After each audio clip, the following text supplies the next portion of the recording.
So, welcome to our discussion this evening. We're really pleased to have Jane Simpkiss with us, who's going to be talking to us about a really interesting painting, its acquisition, restoration, some historical context, and then the recent exhibition around it that she has curated. But before I introduce her fully, I want to introduce the Athena Art Foundation. So my name is Abigail Spencer, and I'm the Digital Events Manager for Athena. We are a UK-based art charity operating primarily online and founded by our director, Nicola Jennings. Our primary mission is to engage more audiences with pre-20th century art from all around the world in a fun way, which brings more people into museums and galleries and also demonstrates its continued relevance today.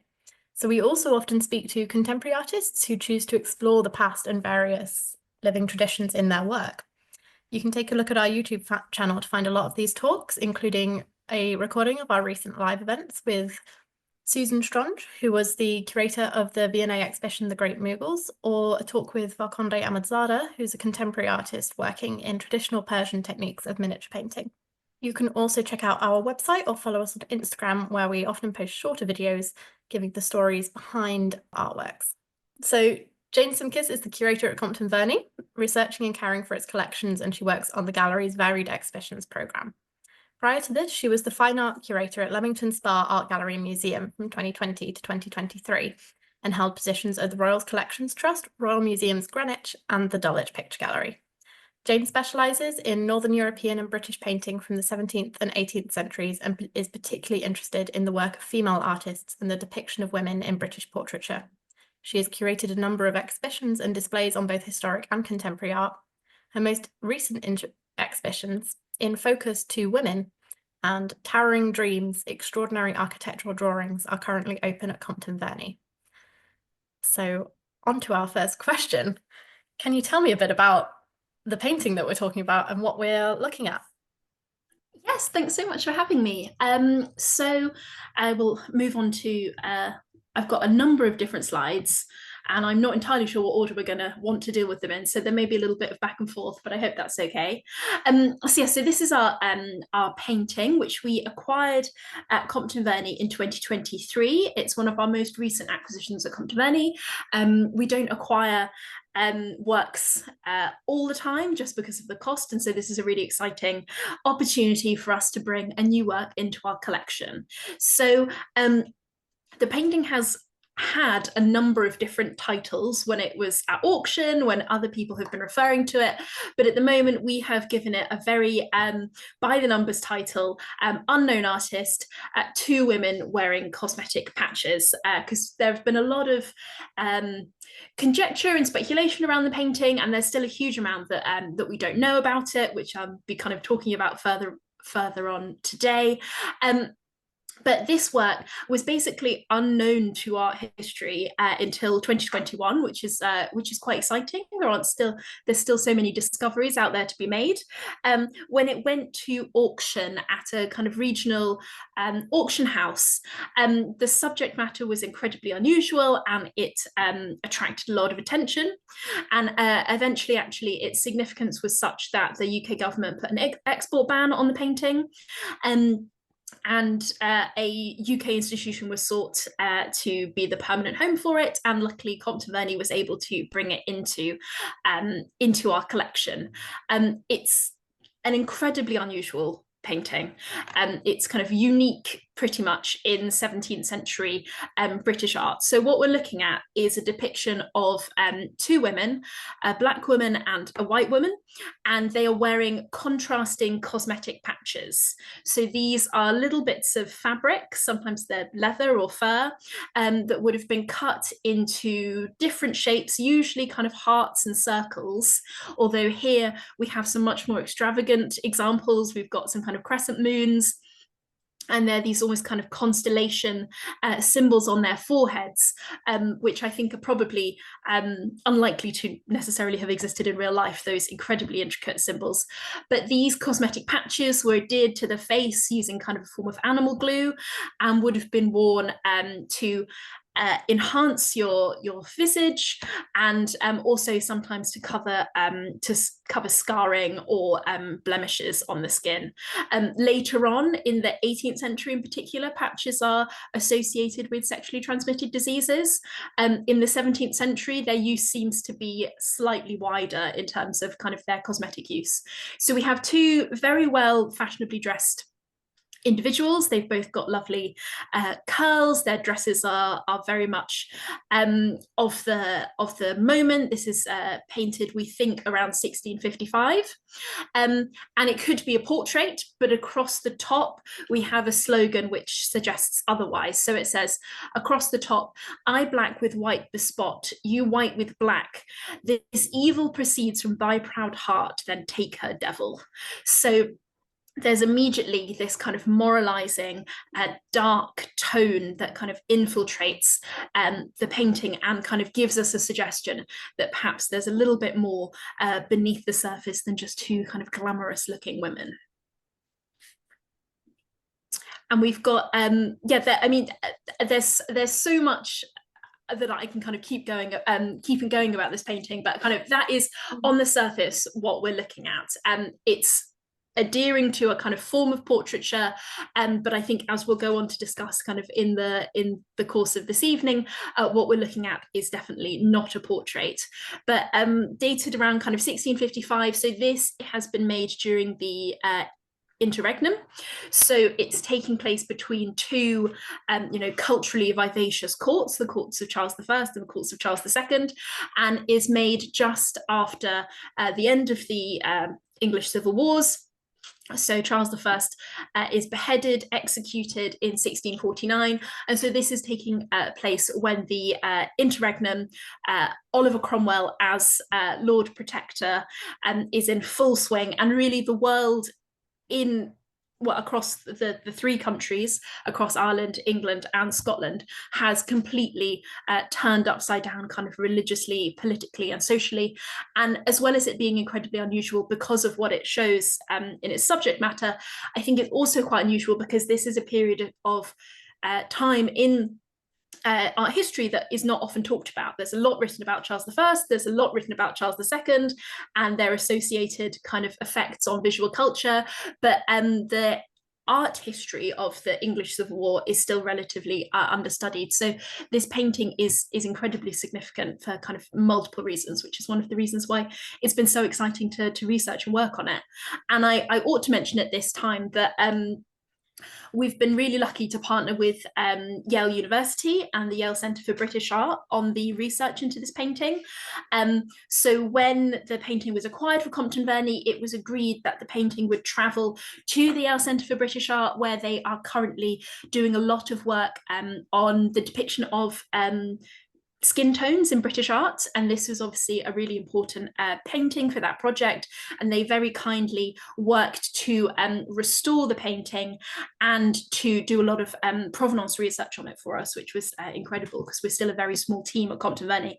So what you're seeing in this image is actually the after image, and if I just scroll on, you'll see what the painting looked like when it was first acquired and when it went up for auction. So you can see there's a huge amount of overpainting, there's a lot of damage to the surface, a lot of historic water damage as well. That's what those kind of white streaks down the top are. And you can see that the inscription was far less kind of legible to the eye.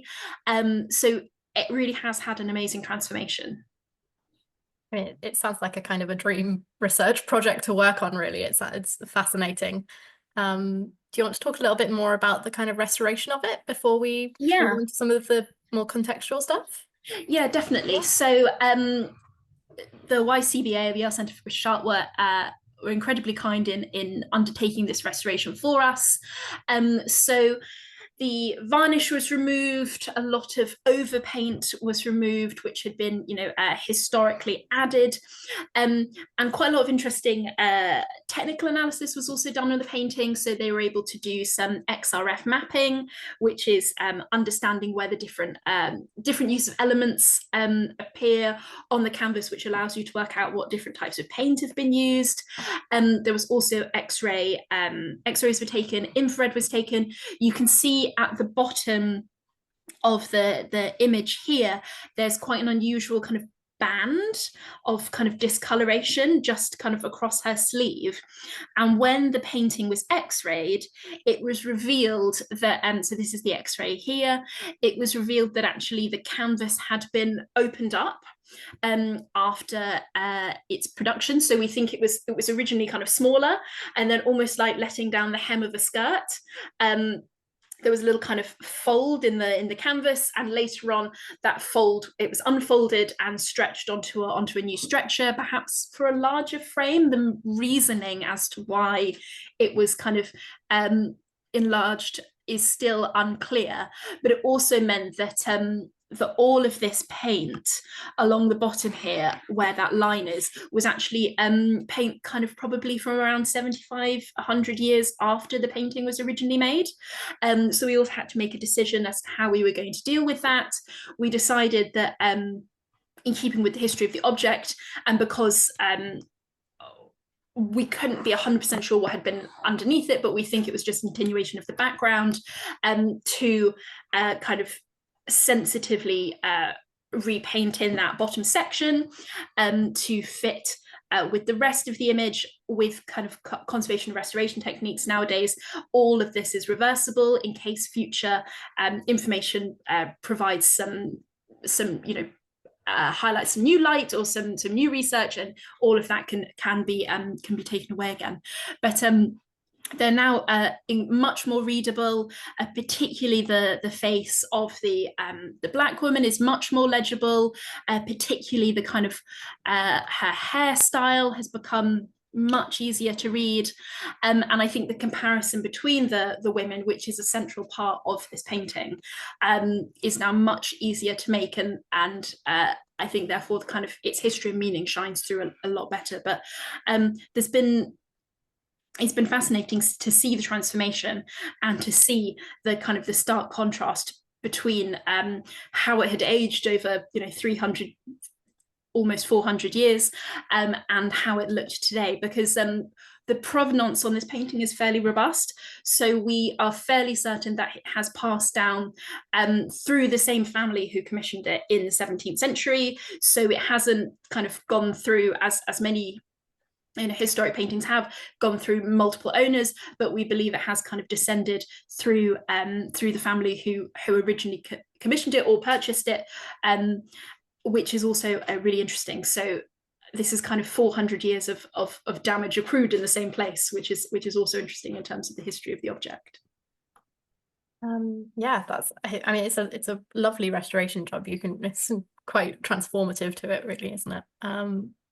So should we move on to, I'd like to ask you a bit about what this image and kind of the meanings that you and the other researchers at the Yale Centre for British Art have kind of unpicked from it, how it can tell us about attitudes towards race and to gender in the early modern England. So I think that's really at the center of this whole painting. One of the reasons why we wanted to acquire it is because of this incredibly unusual depiction of a white sitter and a black, I often say sitter, which is incorrect because we don't believe that they're portraits, but it's very hard to get your brain out of the kind of mode when looking at something that seems so much like a portrait. But this, as I've said before, is a really unusual depiction.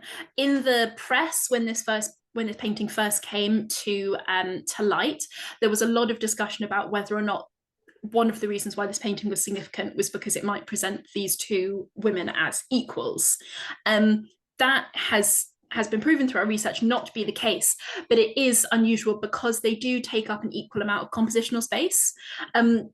So, in quite a lot of paintings in the 17th century, portraits of white and black individuals, you often see images made kind of according to a template, like we can see here in Pierre Mignard the Elder's Louise de Querouaille and Peter Lilly's Elizabeth Murray, which is a white aristocratic adult woman taking up the kind of majority of the image, and then the black person is often in a kind of subservient role, and they're diminutive. They often are kind of crouching down in a smaller, they take up a smaller amount of compositional space, and they're often shown as a kind of exoticized object.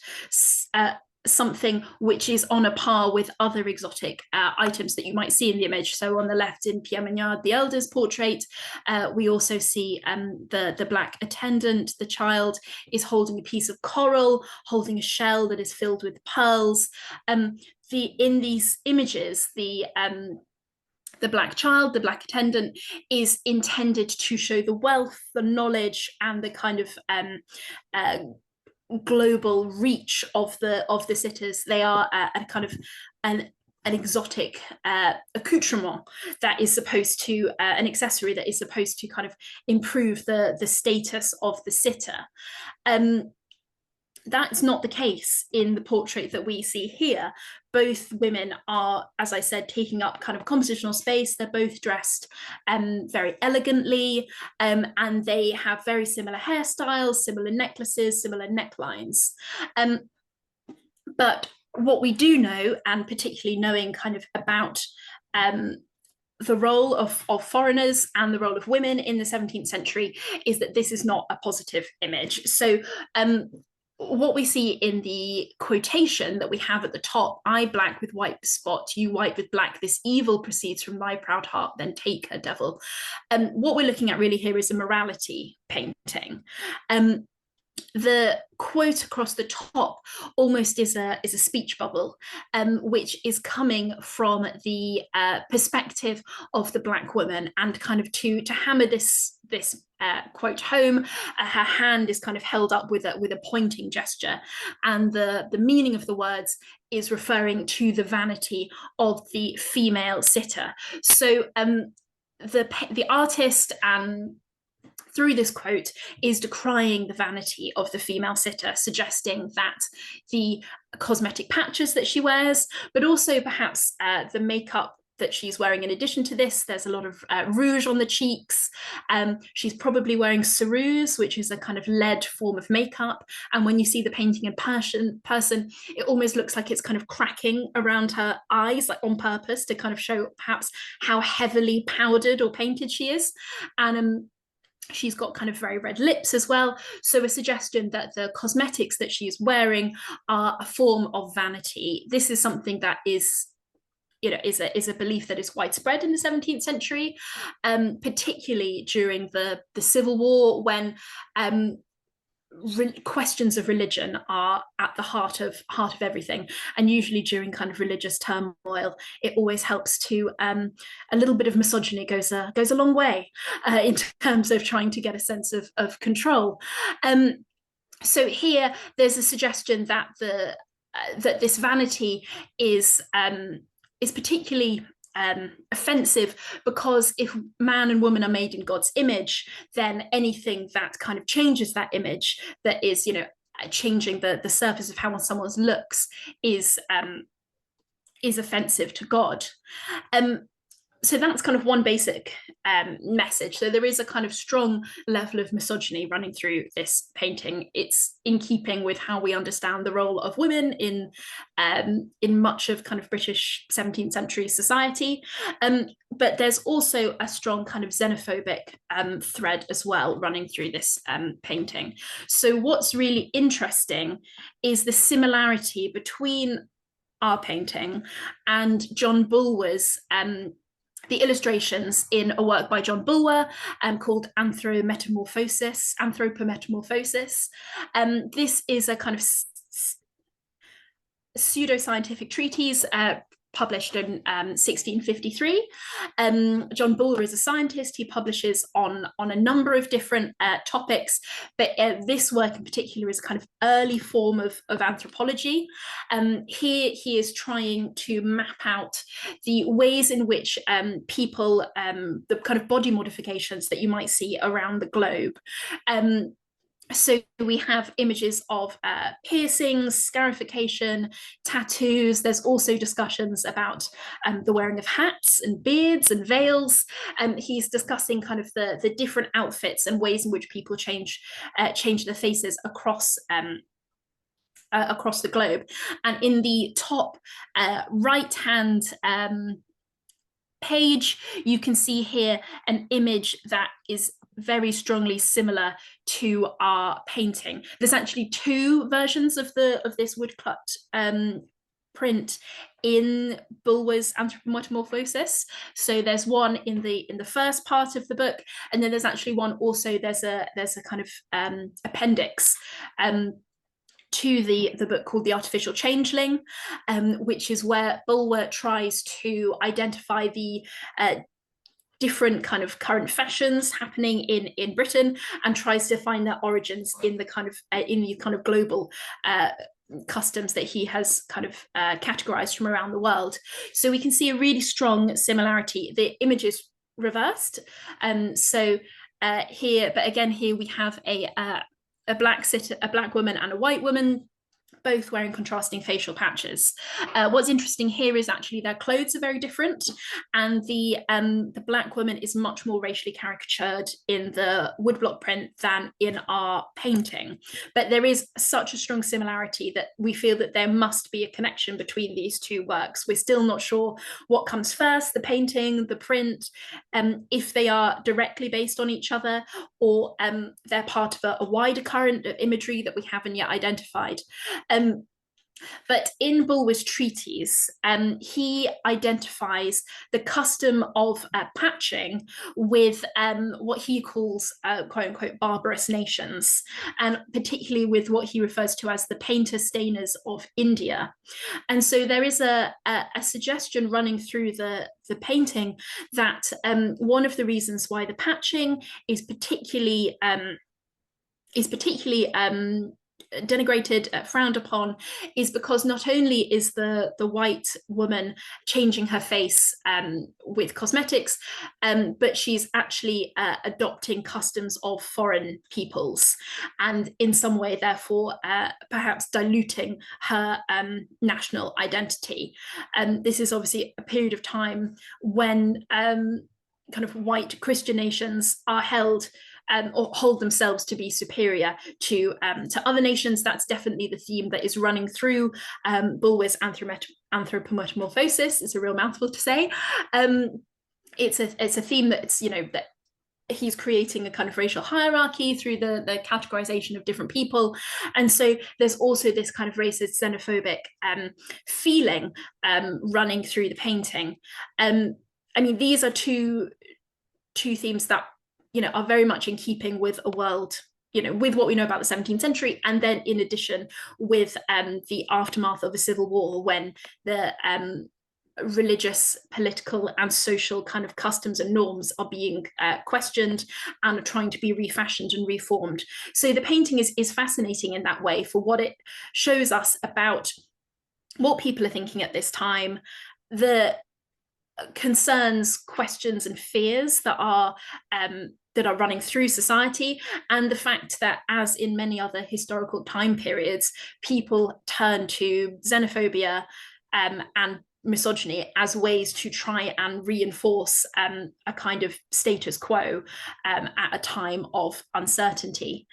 What's quite interesting, I just want to highlight here, is that there's been some discussion that potentially the hand position, the kind of pointing finger of the black woman, might be related to a early kind of treatise on sign language that Bulwer developed. So Bulwer's ward was deaf, and he developed a very early form of sign language.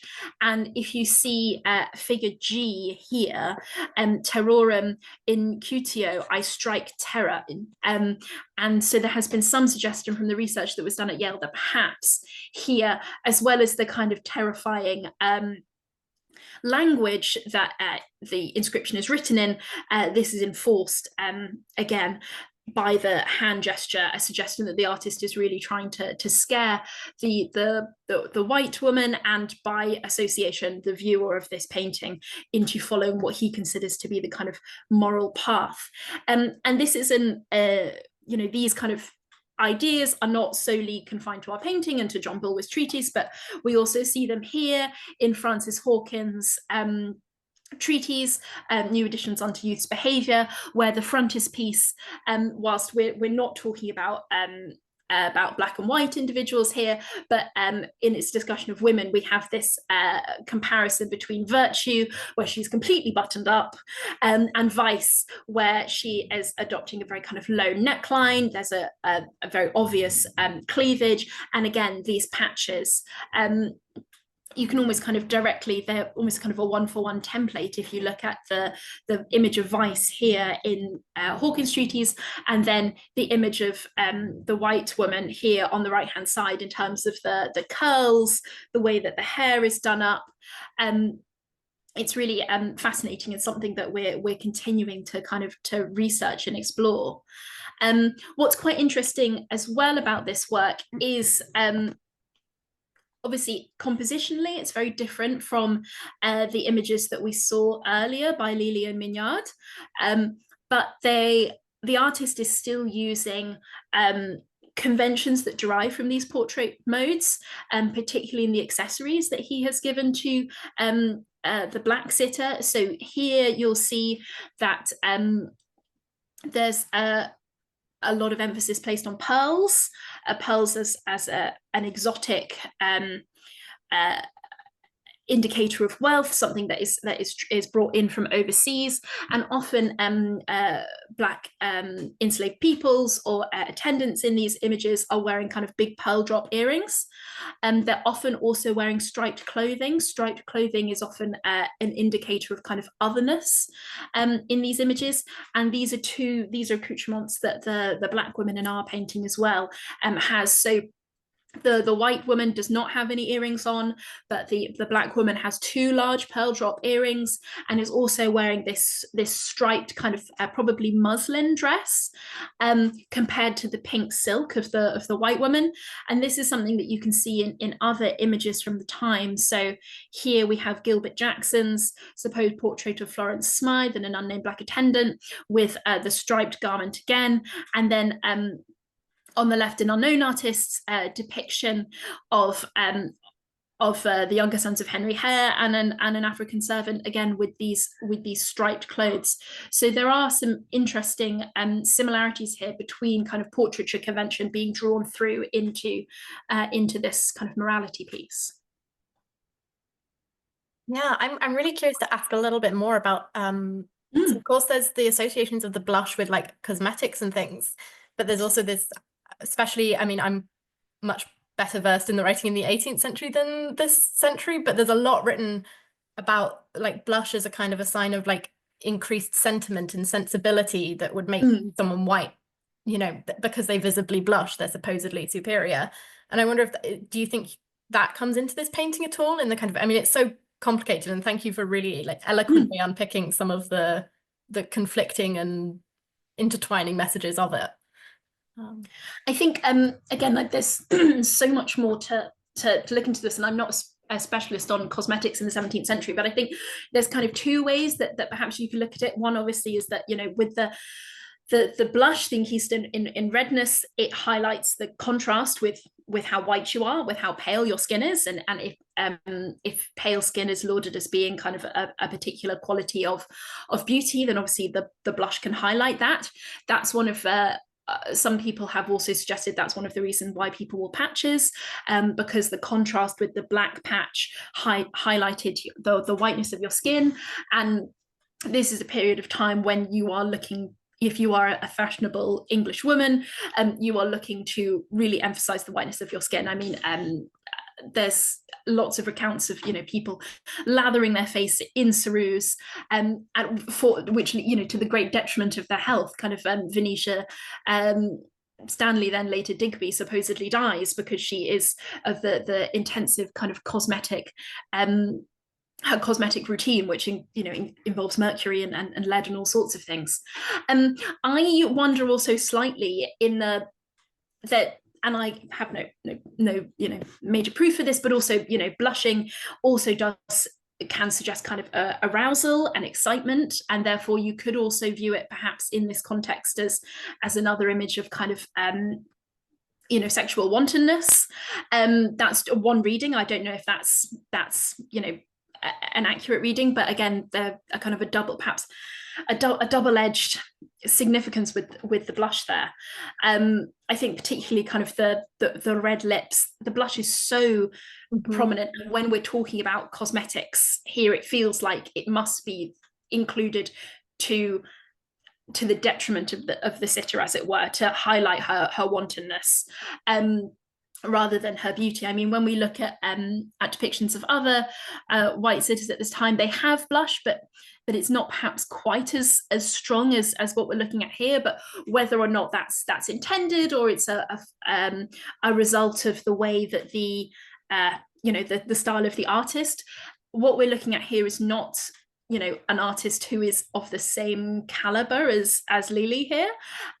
We're probably looking at an artist who is working kind of beyond some of those circles, perhaps is more of a kind of jobbing painter who's not operating within kind of fine art or court circles. So there's also an interesting discussion to be had about where things are intentional and where they might be a result of the kind of stylistic choices of the artist, which is interesting in and of itself.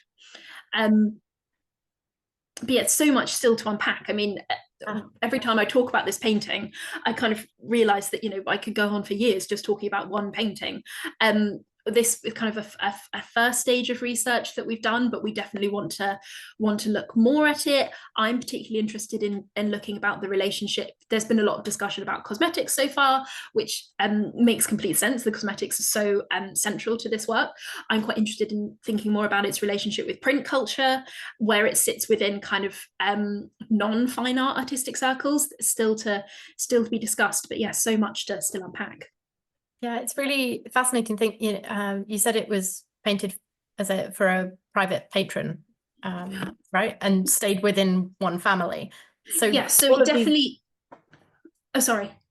Oh, I was just gonna say all of these different like print images and things where it connects and you're not sure the timing, order and things. It's really interesting to think, was this painting viewed a lot? Was it on display? How did those networks exactly? Yeah. Exactly. And I think that's also being able to know that information would unlock so much more about the significance of this work. So it was definitely in the same family, whether it was a commission or if it was bought on spec by an artist who has produced a number of these works is unclear. The family who owned it lived in Lancashire, so whether it was purchased kind of in the north by kind of jobbing artist, or if it's being purchased in a city, and then brought to the north, it seems more likely that the issues that we're dealing with in this painting are kind of around female morality and fears of foreigners. I feel like issues that perhaps coming to a head more in cities at this time. So a lot of questions, particularly we don't know exactly where this painting was displayed. Very annoyingly, the family who owned the painting moved house in the 19th century, so we don't have any records of where this painting might have been displayed. Some people have suggested that perhaps it was intended for a boudoir for the lady of the house to kind of consider her, moral compass when she was getting ready in the mornings, particularly because of its significance about cosmetics. There's also been suggestion as to whether or not it might be part of a series. So in the way that aristocrats in the 1950s liked to maintain their correspondence through the country life, there's a really interesting article in the Country Life in 1949 when the owner of the painting basically says, I have this painting, does anybody know anything about it? It's very unusual.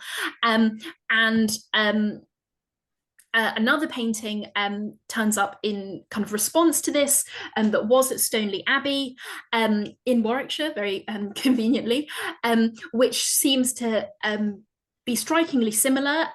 Here we have, again, a woman curls face patches, very long, very low neckline, but the black woman has been replaced with a skeleton pointing an arrow directly into the heart of the woman, and it comes with a inscription like our painting. So it says, "Repent tomorrow. Tomorrow, madam, is another day. It's none of yours. You must tonight away." So again, it's got this kind of strong moral undercurrent. Some similarities perhaps in the way that it's painted, although it's impossible to really tell through a black and white photograph. But this painting is still untraced. There's no information about it at Stoneleigh Abbey. It doesn't seem to be there anymore. So were they part of a series? Are they not part of a series but from the same artist? Are they part of a as yet kind of untapped genre of paintings that we haven't been aware of so far to date? There's still so much up in the air, but I think if it is a series that perhaps gives us more of a sense of maybe where it might have been hung, was it kind of, set into a room perhaps? There are examples of, kind of images, there are images rather of kind of private chambers where you would have kind of allegorical or symbolic paintings hung. This is Lady Drury's private chamber. This was something that was discussed quite extensively at the Yale Centre for British Arts conference on the painting, if you want to learn more about it. But here there are also some depictions of Black people with kind of symbolic significance. So could there be a connection? Still so much to kind of unpick. Really exciting. So I'm going to slightly curtail my next question because we've covered quite a bit of it, and I'm conscious of time. But so, and this might be a horrible question, but would you class the painting as an allegory or a portrait, or perhaps both, or something else entirely? Particularly, So when we've been talking about it, we've been calling it morality painting. I suppose it also is a kind of genre painting. I don't think it's, without further information, I don't think it's an allegory per se, because it's too much, it's not really hiding what it's saying. It's not kind of, in a traditional allegory, using an image of something else to saying one thing and meaning another, or representing another thing. Here, the significance of the painting is quite straightforward, particularly because of the inscription. So we've been kind of using the term morality painting, which is not an official art historical genre, but it seems to kind of fit this painting well. We have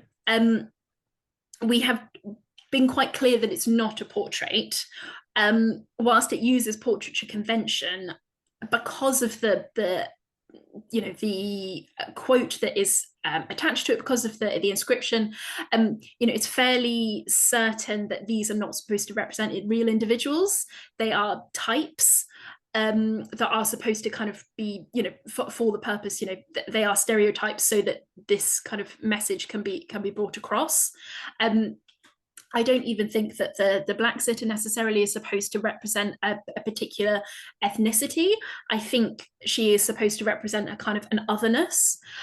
Similarly, the white woman is kind of sitting in for kind of all British women at this time. So I think we're looking at somebody who is familiar with portraiture conventions and is using them to make a moral message, but I'm not quite sure it's not really a portrait or an allegory. It's something else completely different. But it is interesting, the fact that they've used kind of portraiture conventions, and that again raises questions about the artist. Are they somebody who normally does portraits and then are expanding their operations to include this? Are they somebody who trained with a portrait artist in order, and that's where they got kind of some of these ideas from? Ed Town at the YCBA, the one of the assistant curators there, I didn't include it because there's so many slides already in this PowerPoint, but has done a really nice comparison whereby the dimensions of the painting are basically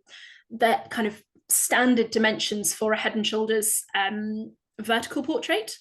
And if you kind of take these two women and kind of split them apart and rotate them round, what we have here is basically the format of a vertical portrait kind of made landscape and then kind of fitting in two sitters. So it's definitely somebody who is very aware of those conventions.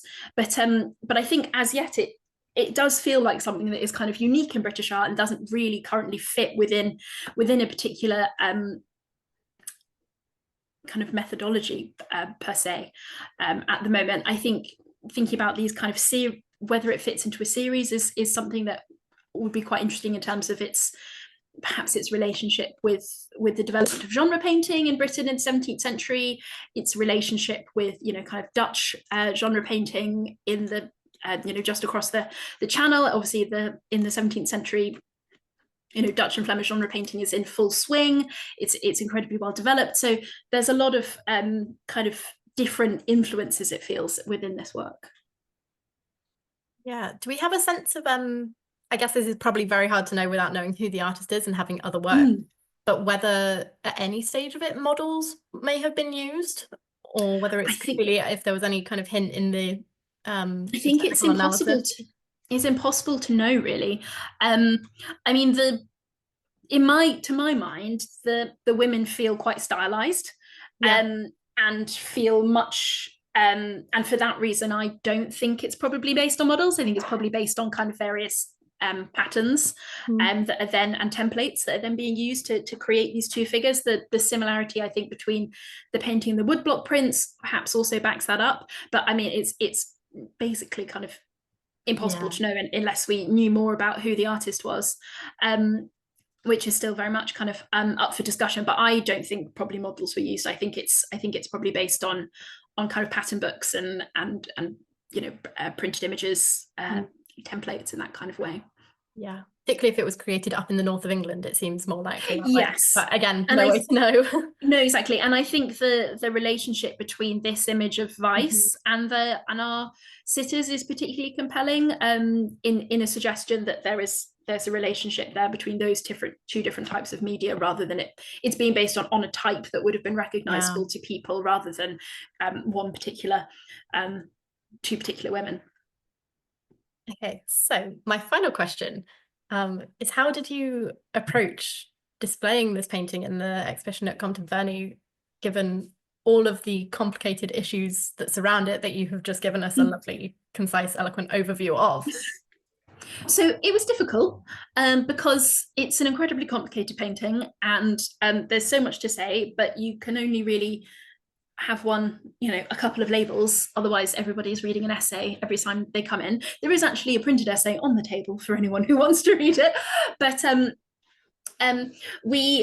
we wanted the painting to be the star of the display that we currently have up. So it's in our women's library, which is one of the only parts of Compton Verney that actually still retains original features, and felt like an appropriate place to display it for the first time, because it's a smaller gallery. It allows you to really just focus on the painting and not be distracted by other things.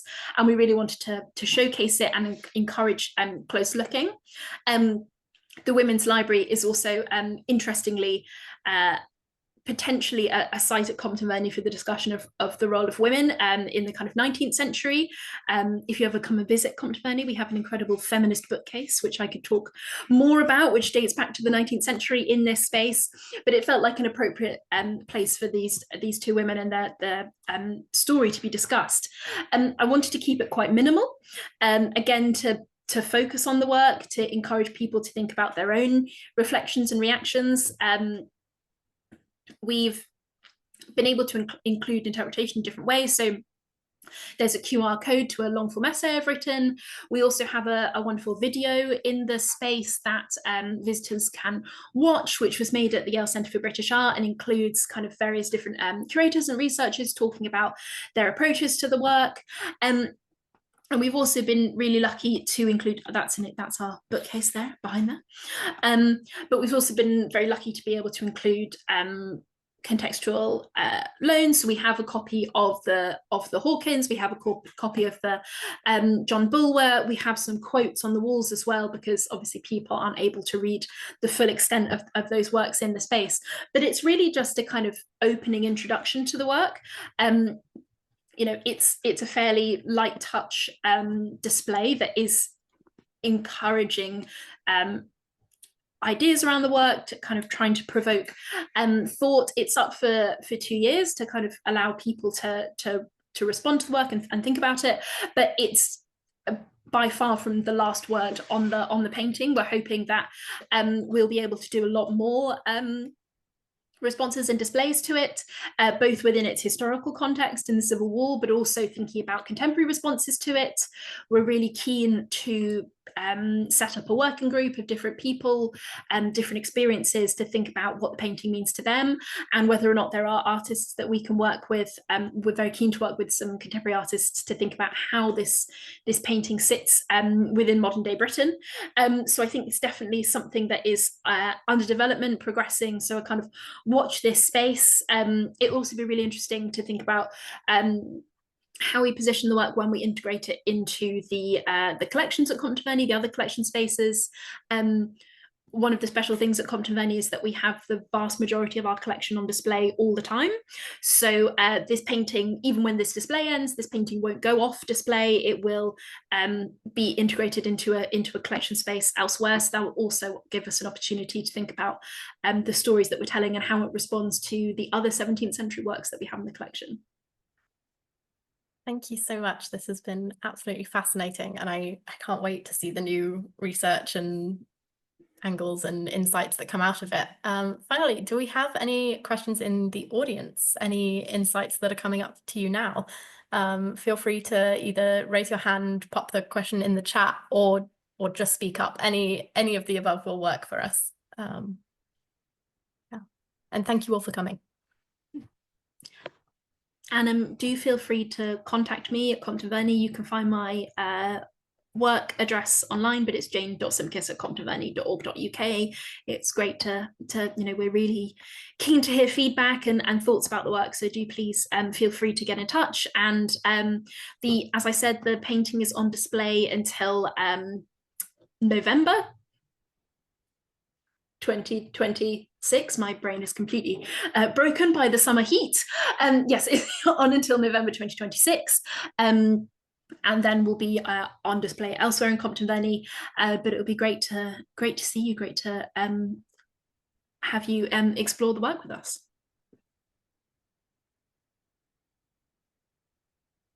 And also, if you are interested in the essay that I've written, you can access that at comptonverney.co.uk. It's if you go to the exhibitions page about two women, you'll find it there.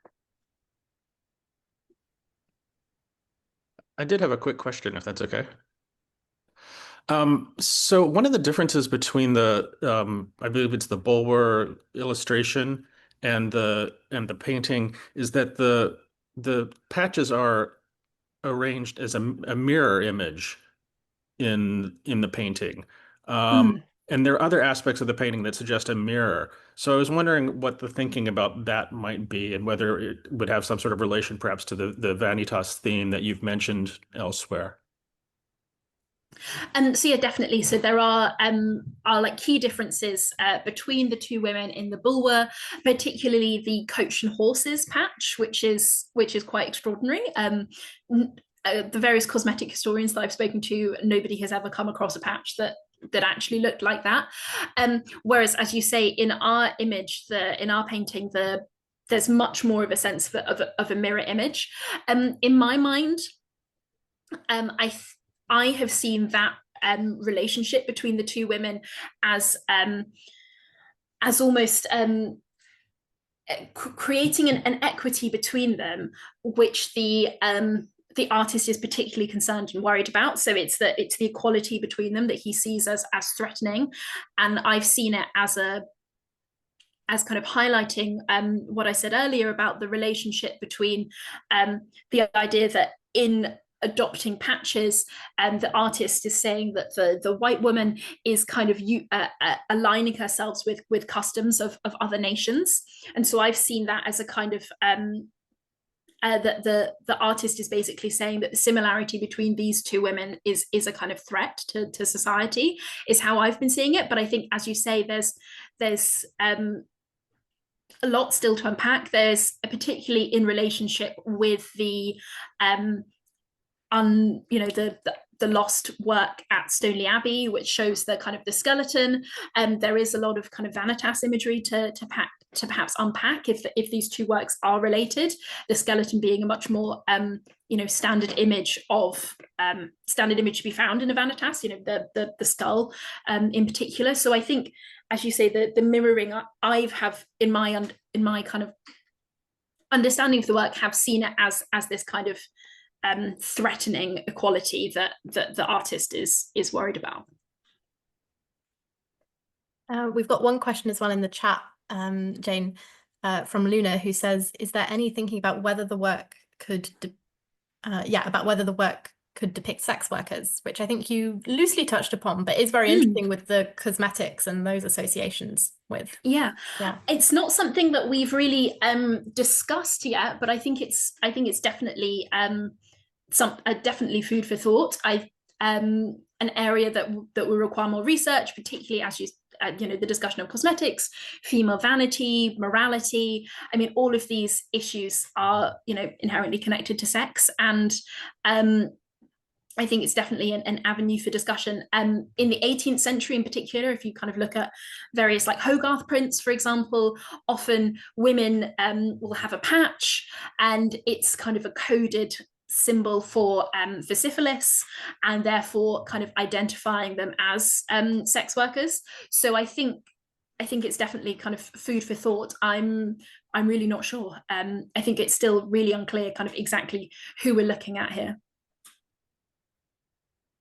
Brilliant. Thank you so much. If there are any other questions, do get them in quickly. Otherwise, we'll probably wrap up in a moment. But thank you so much, everyone, for joining. And thank you, Jane, again, for your lovely... I don't think we've done an event on Athena where we've only talked about one painting for this long.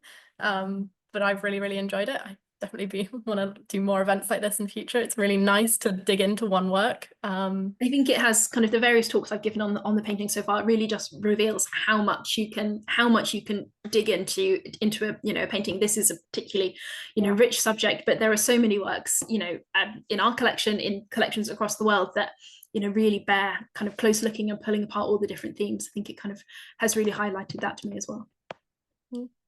Thank you so much, everybody, for coming, and remember to go and have a look on our YouTube for the other events we've done. This recording, as I've just put in the chat to answer someone's question, should be up fairly soon, and if we're doing any upcoming talks, they should usually be advertised on our Instagram fairly quickly, but you can also subscribe to the Eventbrite notifications for our events. Thank you again. Thanks so much for having me. Thank you.